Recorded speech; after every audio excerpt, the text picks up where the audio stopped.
Hello, ladies and gentlemen. I am Mighty Sophia here with a very special kind of video today. And it is, in fact, only about 5% of a video. It is actually a podcast review of the first season of Daredevil, spoilers and all, with my friend Wez Richmond of the Richmond Filmcast. So we had a nice long Skype chat and broke down every and all details about the show. And if in fact you're watching this video on May the 4th, as I am filming this, I have a tiny capeless Darth Vader here to say, may the Force be with you. The 4th be with you, in fact.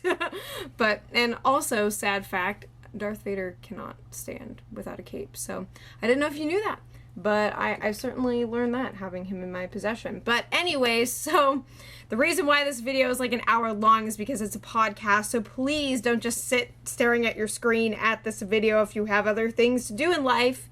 Just put this on in the background and take a listen. I was going to do a spoiler-free review of the season, but honestly, I'm just gonna boil it down to, if you haven't seen it yet, you should totally watch this, which is a really crappy review. I know, it doesn't really count.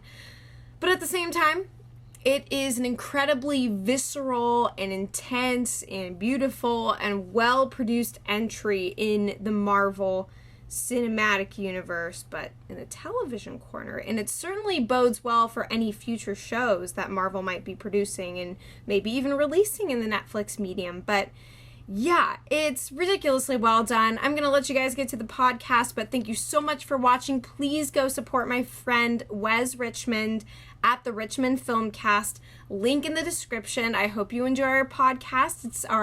It's my very first podcast on the channel. I've also done the Waffle Press TV hangouts with my friend Diego Crespo, so I'm not necessarily a stranger to collab stuff, but Wez is super cool, super fun to talk to, such an intelligent guy. We had a fun chat, and I hope that you'll enjoy it and share your thoughts as well. So thank you guys so much for watching. Links below for every and all things, and as always, I will be back before you know it.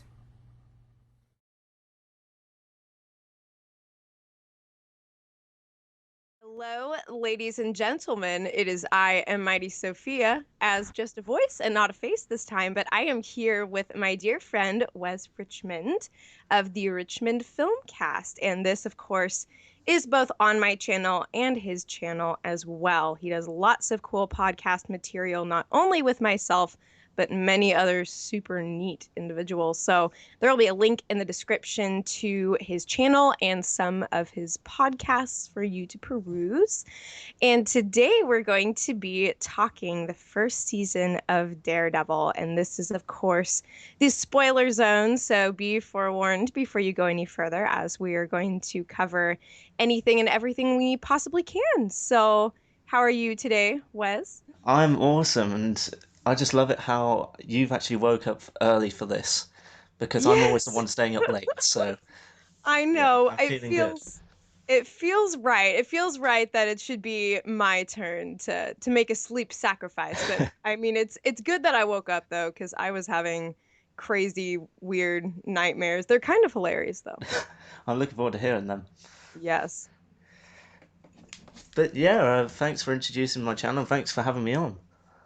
But of course, it's very exciting. I am excited to at long last be caught up on this so I can talk with people about it. Um, yeah, and just what a fabulous season it was. And I did get a chance to chat with another podcast friend of mine on the Waffle Press.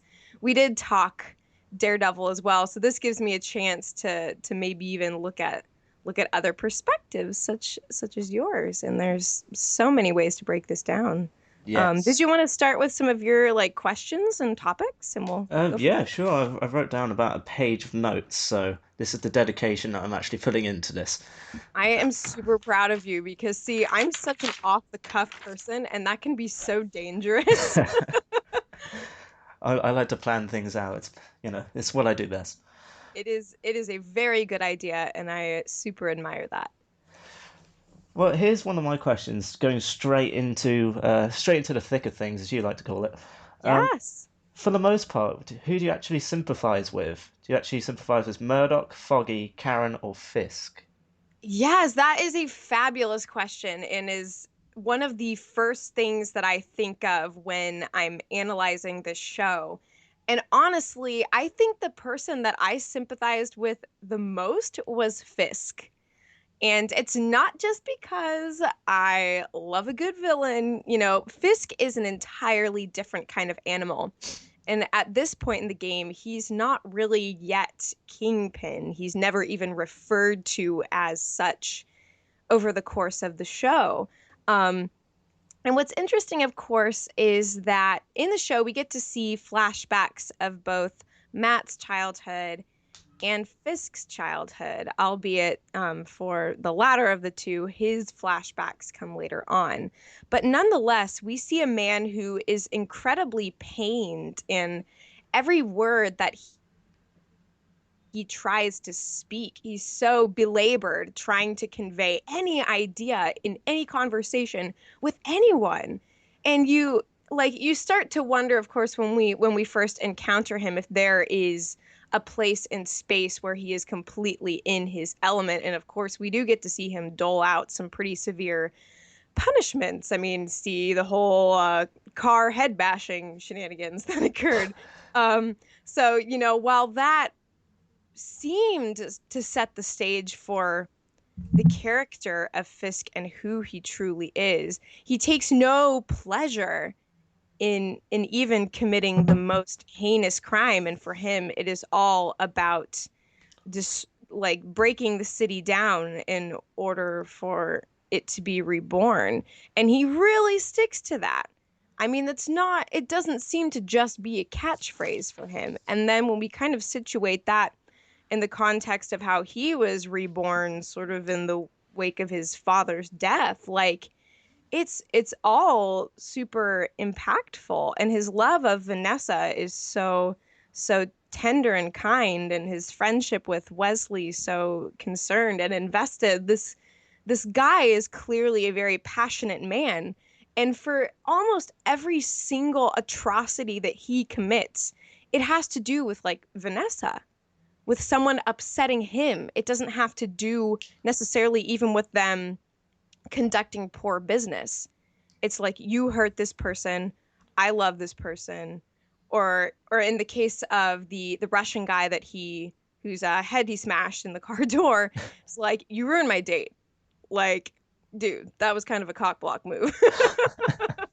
But that's just, and even in like the final fight with Fisk and Daredevil, like it's just this pure all out like Hulk rage that he goes into. I mean, that actually wasn't my favorite fight because it just kind of felt the most like cliche superhero, but um at the same time, I sympathized way more with Fisk than I ever did with Matt. And there was only a couple of moments where I love the character of Matt, don't get me wrong, but I certainly felt myself more on the side of, say, oh, what's her name? Claire, the night nurse, Yeah.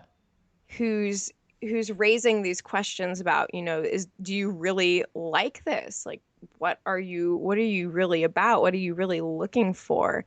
And I think that Daredevil is himself very troubled in that way too. But long and the short of it is, I was more on Fisk's side. I can see where you're coming from on that because like I think it's like halfway through the season you see the flashback of Fisk, Yeah. and he was like his father was pretty much beating his mother, Mm-hmm. and he was pressuring uh, Wilson to actually just with that scene with the bully when he said kick him again. Yeah. Like it's not something that you'd want to actually have as a father. It's just Yeah. pressuring you into everything just because your election campaign isn't really going that well, Mm-hmm. and the fact that you took a loan out of what was it, a loan shark or a mafia boss or something like that. Yeah. So, but then again, on your point with Matt, and you said the last fight wasn't really your favorite fight. I can pretty much guess which fight was your favorite. Well, hopefully. Oh, yes. I mean, there is, of course, what we need to talk about is that the single shot, the tracking shot fight scene earlier on in the season was quite a pivotal moment and not something that you see done in television very much, if at all. I mean, the last example of that was in True Detective, Yeah, I and remember that now. it was for me, it was kind of a mixture between True Detective and The Raid. Just Mm-hmm. the whole choreography of The Raid and the cinematography of True Detective just combined into one pack of awesome. Yeah. And that was Daredevil, and I just loved that. I think it's my favorite scene throughout the whole season. Mm-hmm. Yeah, because it was so just unflinching. We get to see the action occurring in real time. And that's not something, it also was kind of reminiscent of John Wick for me. Did you see that film? I haven't seen it yet, no. Oh, it is dang good. It is up there as one of my favorite action films I mean, right now, easily in Keanu my Reeves top isn't 10. really But isn't really the thing for me at the moment, but oh, I'll give it a watch. I can't blame you. But the way that the film is done and constructed around him makes it really worthwhile. Like for me, it didn't have to have been Keanu in that role. But regardless, the general gist of it is that the action is unfolding very lively and in real time, and that makes it honestly makes it more impressive, where you don't have to like heighten the violence. You just present it as is and see how, and the guys, like the thugs that Daredevil is fighting, they actually have to like take turns and take breaks and Yeah, breathe, and that is something that you don't get to see very much in these big fight scenes. And I think people, I know that some people were trying to say like, oh, it wasn't that impressive, whatever. And that, I mean, that's actually fine if you didn't prefer that style. But I personally really enjoy fight scenes where I can see what's going on. I'm not a shaky cam fan. I want to be able to witness this from a more objective yeah, perspective, because it shows how beautiful it can be, even, you yeah. know? I completely agree. And one of the points I've actually written down here is that with the violence being so well, it could be objective in that particular scene. How Yeah. effective were the uses of violence in the flashbacks? Oh, yeah, that's a really great question, because we see both of that kind of unfolding in Matt's past and in Fisk's as well. Um, as I seem to recall with Fisk, like I'm trying to remember kind of where the camera was, but they certainly seem to like seat the viewer more in like in this vulnerable place, or where we are like sort of in Fisk's head, and the guy who he's beating up, and it's a very intense and raw and emotional experience. And so often, so many of the fight scenes are like that. I mean, I found myself flinching after a while, because just everything with both of them was so completely and utterly unrelenting. And in that sense, it makes Matt the perfect match for Fisk, because they are both zealous in the kinds of violence that they enact, but thinking that they're coming from different perspectives, of course. Yeah. Um, what are your thoughts on that? Um, yeah, I can agree. Like, do you know what was the episode where he actually goes to the warehouse and he fights the ninja? Can you remember? Oh, I think it's like episode 9 or 10 or something like that. yeah, it was later on. Yeah, when so Matt is actually trying to kill Fisk, and Hmm. Fisk just gives him an ass kicking of a lifetime, Oh, yeah. really, before he faces the ninja. But Hmm. uh, the thing is with the last episode is that I agree that it felt a bit too cliched and a bit too hero versus supervillain, that's Yeah. that sort of thing. And but I'd say the whole of the last episode, just a quick side note, reminded me so much of the Dark Knight. Yeah, Everything totally. from the music cue to the the FBI vans chasing Fisk Just everything Hmm. about it just reminded me of The Dark Knight. Wow, that actually just kind of occurred to me. And that was a really cool part of the episode too. It was a really huge moment with the crazy shootout and all the, and it was certainly unexpected that Matt and Fisk were just going to end up in an alleyway going at each other. But Yeah. it certainly was very. And actually, I think I did think about The Dark Knight, especially with the scene where Fisk was in the back of the truck and he Yeah. was like talking to the guards about the story of the Good Samaritan. It almost had kind of like a Joker vibe, like, you want to know how I got these scars kind of moment. I definitely see that now. Oh, Uh, yeah.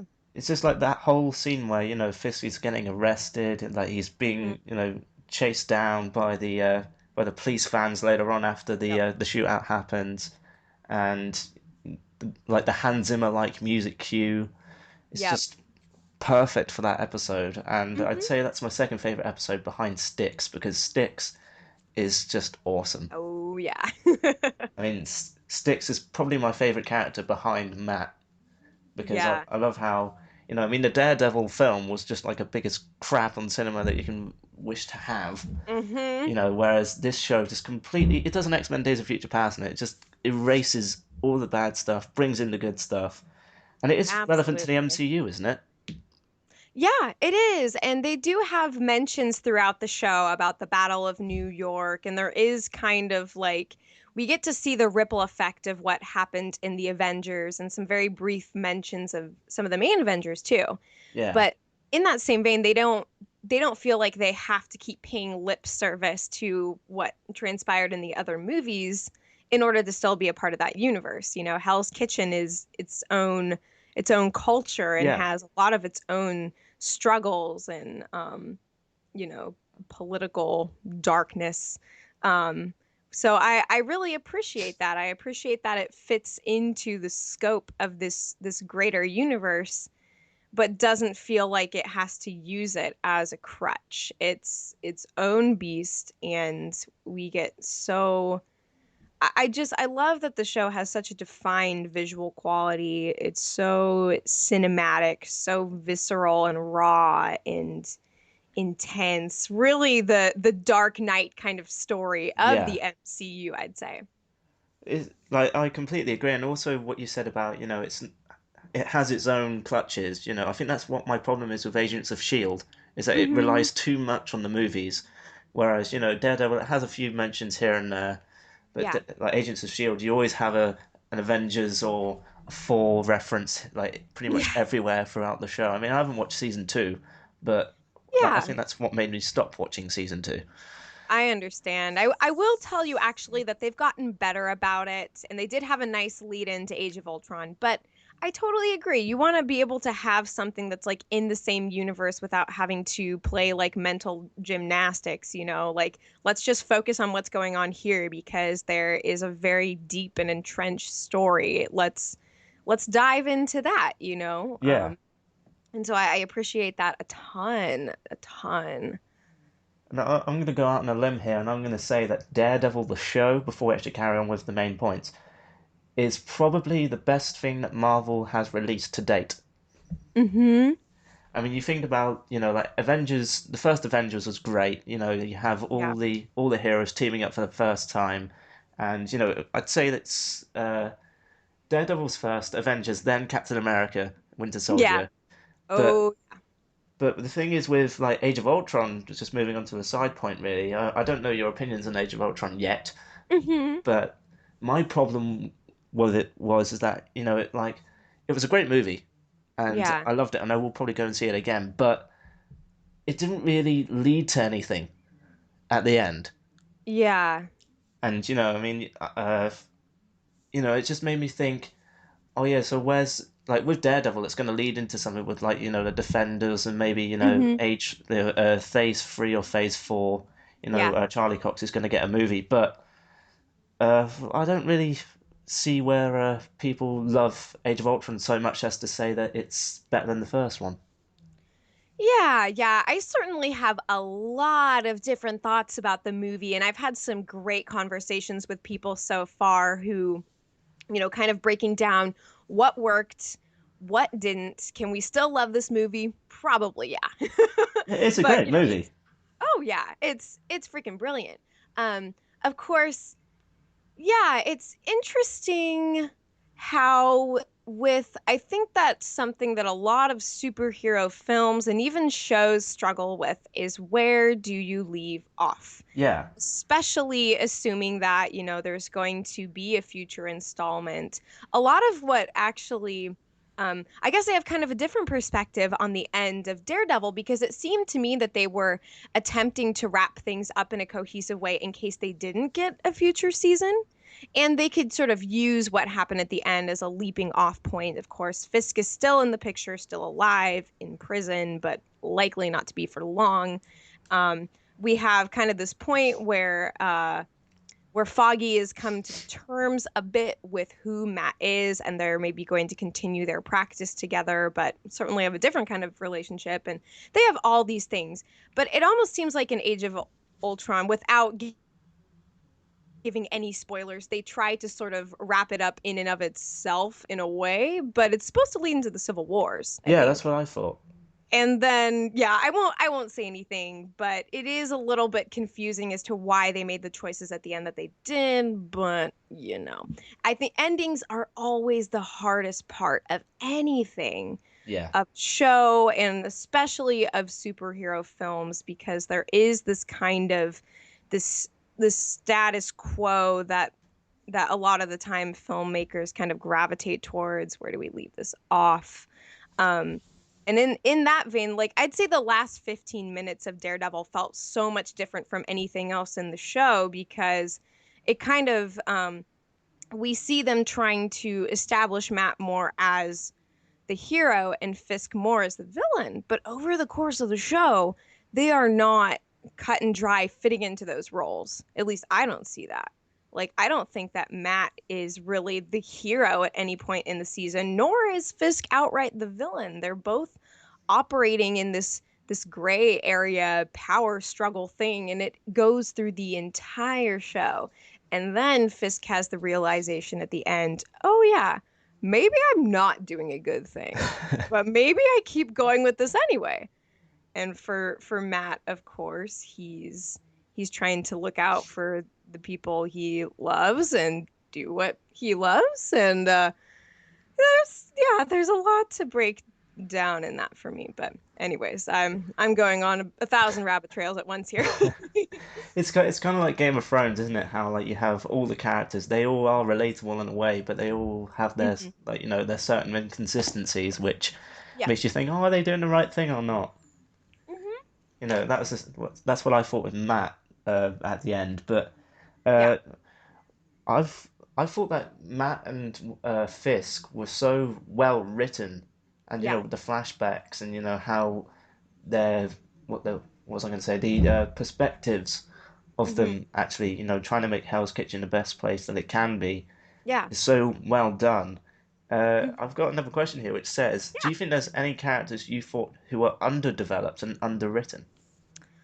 Ooh, that's a really good Shall I start us question. off on this one? Because Go for it. Yeah, I assume that you have some characters in mind that we can break down. So let's go uh, with that. at the moment I've only got one or maybe Okay. two, but Okay. I'd say the first one would probably be Karen. Yeah. Because like first episode, Karen starts off strong. She's a badass. She breaks out of prison, and Hmm. she's being hunted down by the Union Allied people, Yeah. and she has a perspective to actually stay in the show and help Matt Hmm. and Foggy make a career out of their attorneyship or Yes. their actual making Hell's Kitchen a better place. Hmm. But after a while, she becomes like the damsel in distress and makes everyone do stuff for her when she doesn't really go out and do it herself. Yeah, I found her relationship with Ben actually a little bit problematic at times. Because it seemed to relegate her more into that place of like, help me, help me. Although we do, of course, have to talk about the whole scene with Wesley. Yes, What went down in the warehouse? Because that hello, that was that was badass. yeah. And Like at first, I thought it was going to be pretty generic. When she said, "Oh yeah, have you ever seen me fire a gun before?" And Wesley says, "Oh yeah, do you really think I'd put loaded bullets in there?" I Mm-hmm. thought it's just going to be a quick shoot of the trigger. Yep. No bullets would come out. But then she just goes rampant and she rages out and just shoots Yeah. continuously. And you can tell that she is haunted by that within the next two episodes after that. Mm-hmm. And she goes to the drink. Yeah. Here's a point. Why does everyone just resort to drinking? I know that's a huge theme in the show, especially her and Foggy. Like they're at times they kind of seem like full-blown Yeah, alcoholics. I just think that, like alcoholism is a theme of the show. What's going on? Yeah, and I mean maybe you could say that part of it is like the influence of Hell's Kitchen. How do you deal with living in this place and with seeing so much injustice and feeling powerless to combat it? And especially in Foggy's place, he is like the hyper idealist where he is so adamant that he and Matt can make things work. They can fix the city through the law, for the people. And, he has this very glorious and shimmering vision of hope and justice that gets consistently broken down and chipped away at as the sort of stake is driven between him and Matt. And then he and Karen actually seem to bond a lot over alcohol in that way. It's like the only space where they feel that they can truly be honest and maybe even truly love the city. Like there's that one scene where they're walking down the street just saying like, I love this city, I love this place. And so it's sort of like I think that they're trying to a lot of the time medicate away all of the horrible things that they deal with in their line of work and of feeling powerless, and it gives them a chance to either escape that or sort of face that and be like, yeah, I got this. I could just It's imagine weird. them like in season four or like a Defenders movie. They're just gonna be in an AA meeting, just saying, "Oh yeah, my name's Foggy and I'm an alcoholic." And what do you want to bet? Tony Stark will show up there too. He'll be leading the meeting. You're just gonna be like, you see a 65-year-old Robert Downey Jr. just like, "Oh yeah, I'm Tony Stark and I'm an alcoholic." Oh Well, man, that yeah, would no, be that awesome. I'm glad that you brought that up though, because I was just like, oh my gosh, they're going drinking again, like every day. It kind of makes me think of have you seen Better Call Saul, the Breaking Bad spinoff show? I have seen the first episode of that, and I'm Okay. gonna catch up once the actual Okay. season's actually finished. The whole Yeah. series, I should say. I kept thinking a lot about Better Call Saul, namely because Jimmy McGill, or Saul Saul Goodman Goodman. before he's Saul Goodman, he's in technically the same line of work as Matt and Foggy, and the way that he kind of copes with things and has his hopes flushed down the toilet time and time again. Um, Kind of was an interesting show to bounce my thoughts off of when I was watching Daredevil. But yeah, definitely watch that show, and we'll discuss that later if and when you get to. But I'll yeah, check that stuff out. yeah, lots of. I mean, I think especially I kind of get it with. I get sort of why Foggy and Karen seem to resort to that so much, and namely because, like I said, with Foggy, super idealistic and shot down time and time again.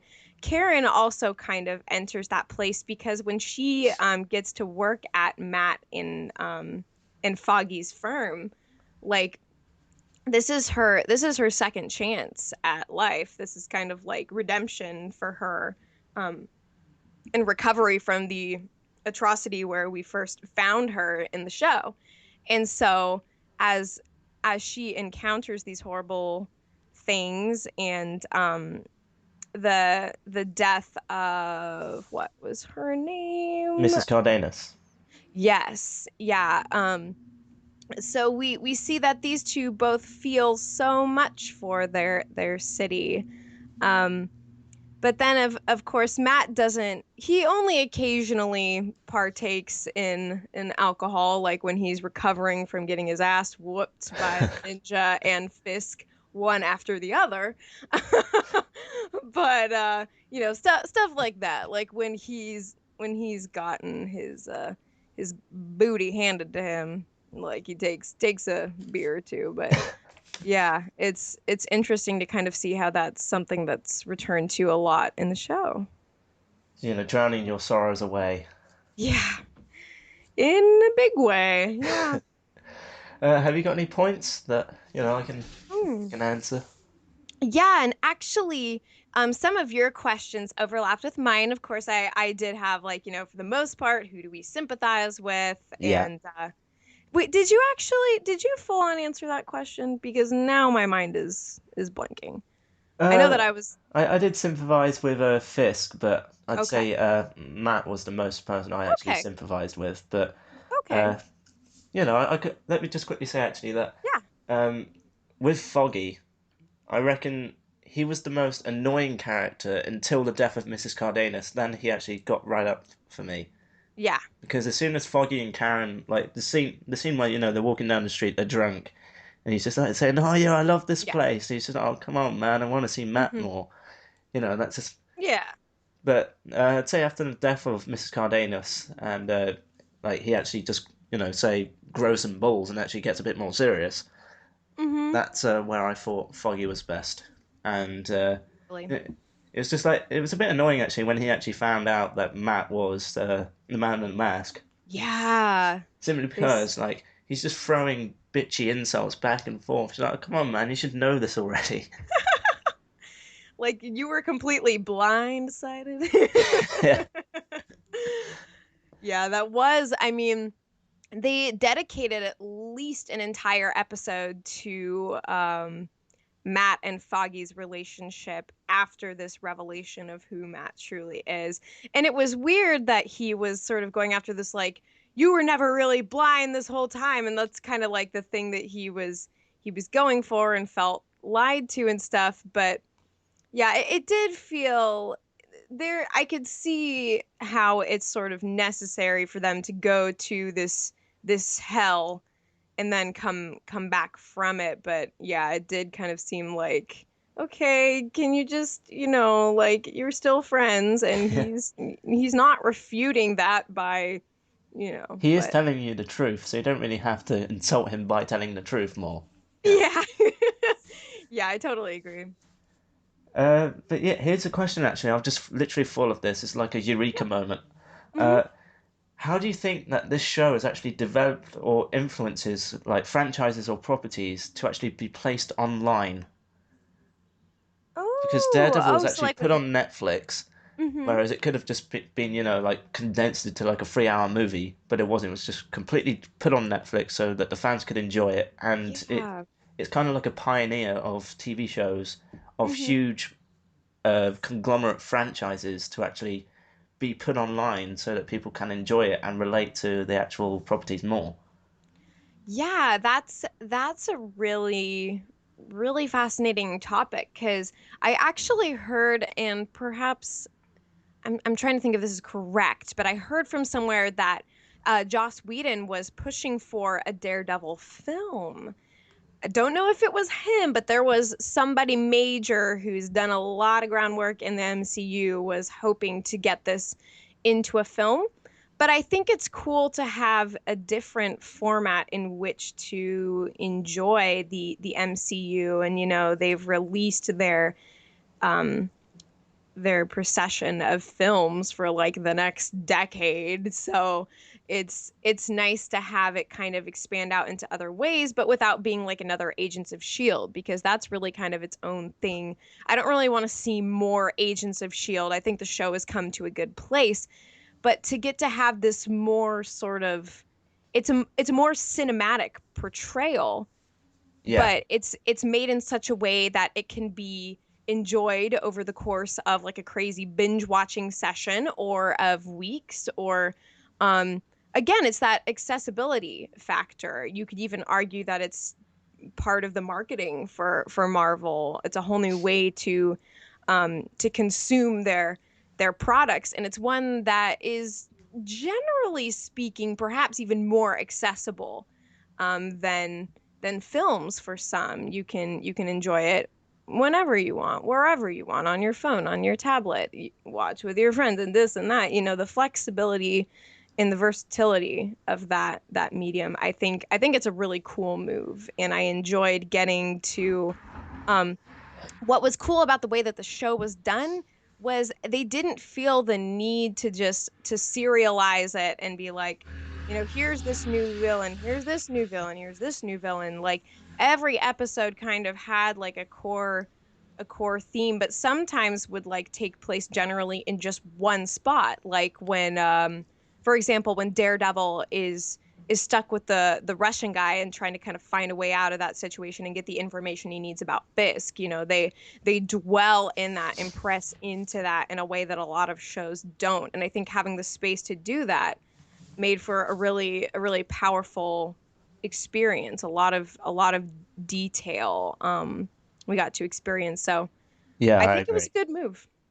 I definitely agree, and like it could, like Marvel could put more superheroes into TV shows, and then it can relate to the MCU Hmm. rather than just waiting 10 years for a movie. Like you could have a Punisher movie Yeah. on Netflix already, so that it can lead Yeah. into Phase 3 or Phase 4 whenever that's ready. Hmm. But yeah, I want to hear some of your questions because I'm ready to Yeah, answer them. and it's funny because I kind of like intertwine them into some of our other discussions. One of my questions, which we could just address outright, and we've kind of danced around a while, but is the question: does Matt Murdock truly become a hero in the season, and does Wilson Fisk ever truly become a villain? Like aside from the last kind of 15 minutes where everything is getting really postured and set up, like. Um, I think, I guess that sort of the way that I would break this down is we're seeing more of Matt fighting his demons, or is a dumb pun, and everybody makes it, but and sort of instead of fighting them on the inside, he's externalizing that fight by taking on this Daredevil persona. Yeah, Um, I think some of my favorite scenes were actually his like confessions or talks with Father Lantom at the church. Like, yeah, because we get to really understand his motives, and he's actually pretty transparent with the guy. Like, I'm going to do a bad thing.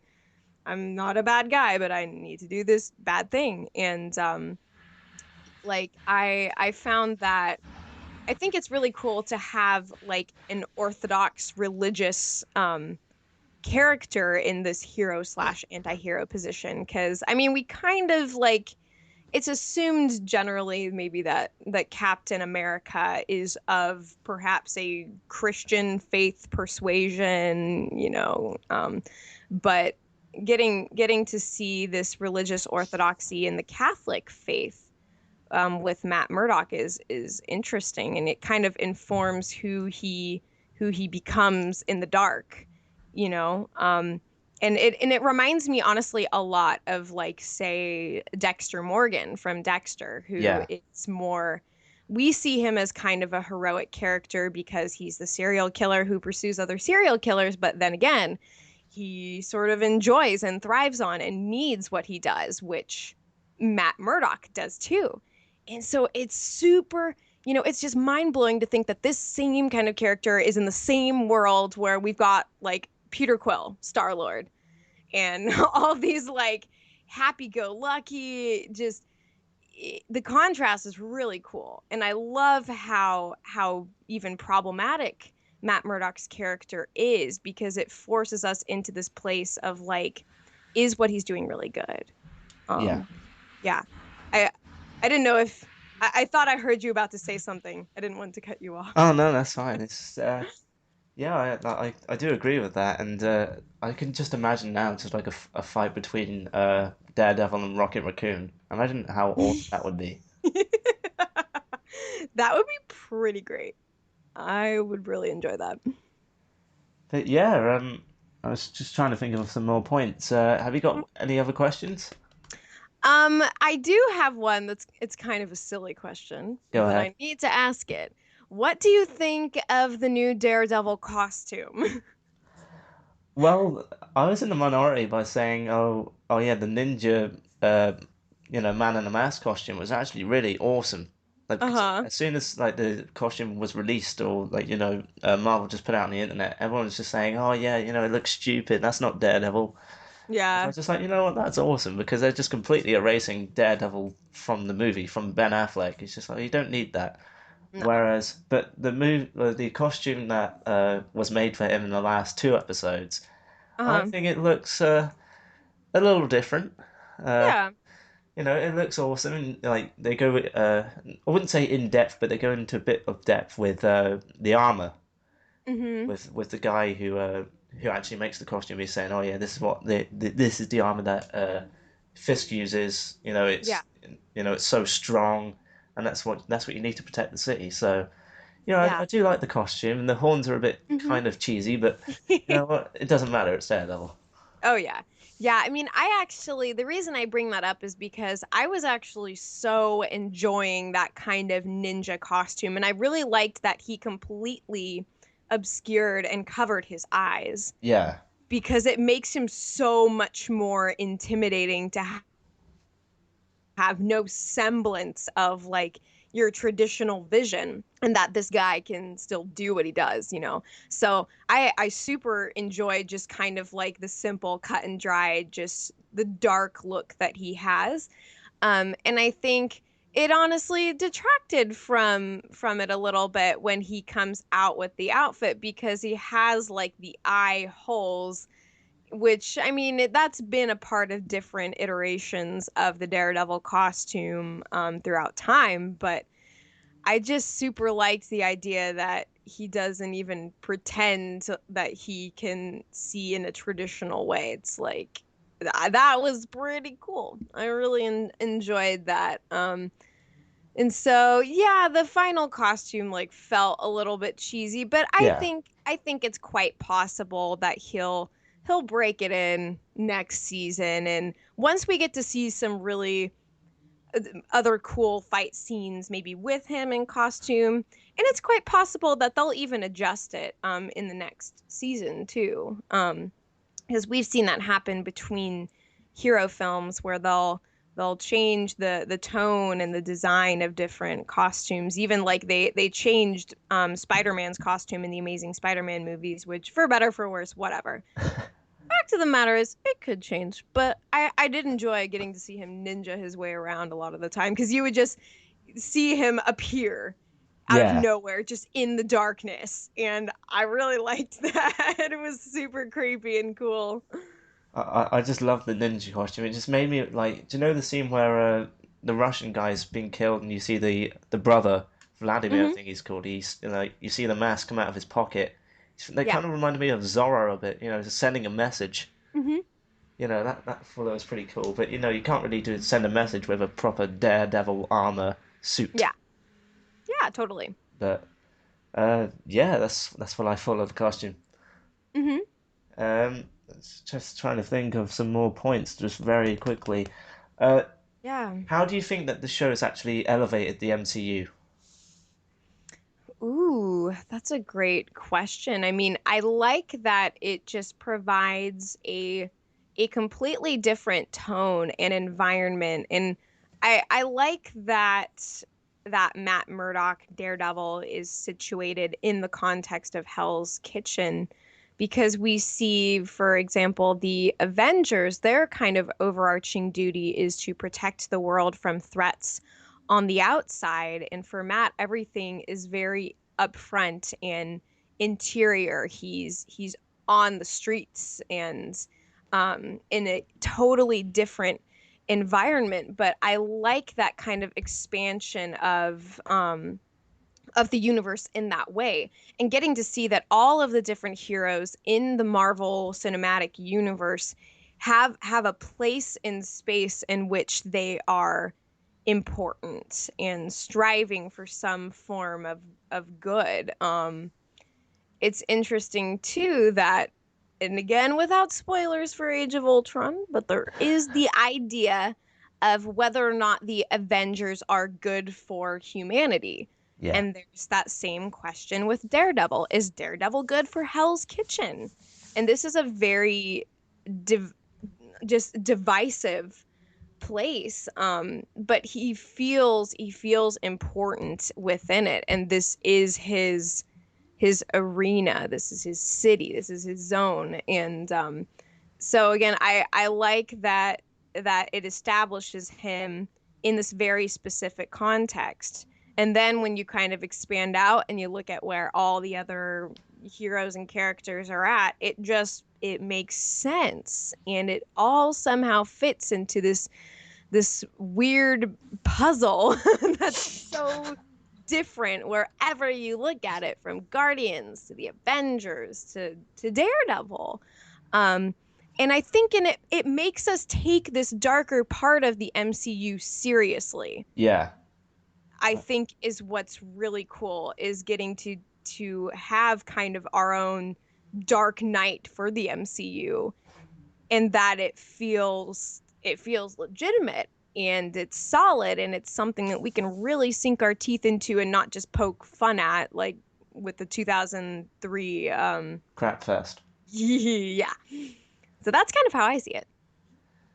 I completely agree with that. I mean, like you have what a question that I thought of is where are we going to end up? Like you've got the Daredevil being the dark gritty part of Marvel. You've got the Guardians being the fun humorous side. Mm-hmm. Avengers kind of just sinking in between the middle. Where do you think Yeah. Phase 2 and Phase 3 is going to start and end? Wow, that's a great question. I wish that I had like, I know that after Marvel's big announcement, like a whole bunch of people made these charts and graphs of like where everything's going. Personally, I'm actually very excited for Doctor Strange, for example. That is Yeah. something that's kind of in the future. So we're going to go into this ethereal magic land and other dimensions, um and yet again, there's something that's so Marvel that just brings everything together no matter how different it is, and they don't feel the need to have everything like very obviously bleed over one into the other. They're all, like I said, pieces of the puzzle. And so I expect that they can really go anywhere that they want to, and with a little bit of foresight, which they have clearly demonstrated so far. I think that they can make it all work and kind of weave in those references where it's applicable and makes sense. And I'm just kind of like, dude, they can do whatever they want, and I will be so excited. It just makes me think that Kevin Feige is just a genius because he is the man who's pretty much manipulated this all together. And Mm-hmm. like Marvel, they're like 10 years ahead of us, so Yeah. they've got something good for us hopefully, and fingers crossed we don't have a few crap bombs along the way. Yeah, yeah. I'm feeling the future is looking pretty bright in Pretty my book. neat. Yeah. That's awesome. So on that neat bombshell, I think we should end off there. I believe so. So by and large, would you, of course, recommend this show? Is that even the question worth answering? Of course I would. This is a show. This is one of the best shows I've ever seen. It Truly. is a necessity, unquestionably, for fans of Netflix, for fans of the MCU. I think there is something that everybody can enjoy with this. And it's just been such an absolute joy to see this totally new kind of Marvel show. And this is but the first of many. They're going to be I mean, even the parts of the Marvel universe that aren't Disney Marvel, like the X-Men and other stuff like that, there are shows in development for like that stuff too. And I think this kind of sets a really good precedent for how the other showrunners can go about their series. Like um, there's just so I remember even like with the first 5 episodes of this season, I came off of every single episode like that was impressive. and just with like my jaw dropped, like, this is a show? This is TV? You know, like a lot of people, even I took a film class in college, and one of my professors was like, you know, TV has been traditionally seen as like a low art. You look into decades past and it's all sitcom-y, hammy stuff. And now we get this. Like, this is television. This is what it's all about. I mean, So who needs reality TV shows when we can have this? no, I don't It's- need reality. Reality's dumb. yeah, exactly. Reality's stupid. So, you know, let's just take me aside to the cinematic universe, forget the Real Housewives or whatever they're called, and just bring in the awesomeness. Yep. Abso-freaking-lutely. So yeah, I and thank all of you listeners and viewers for diving into this discussion with us. Of course, go check out the Richmond Filmcast. It's kind of a big deal. Try to think of how I normally end my videos. Oh, I know the thing that I usually say is all of you guys take care of yourselves, and as always, I will be back and Wez will be back before you know it.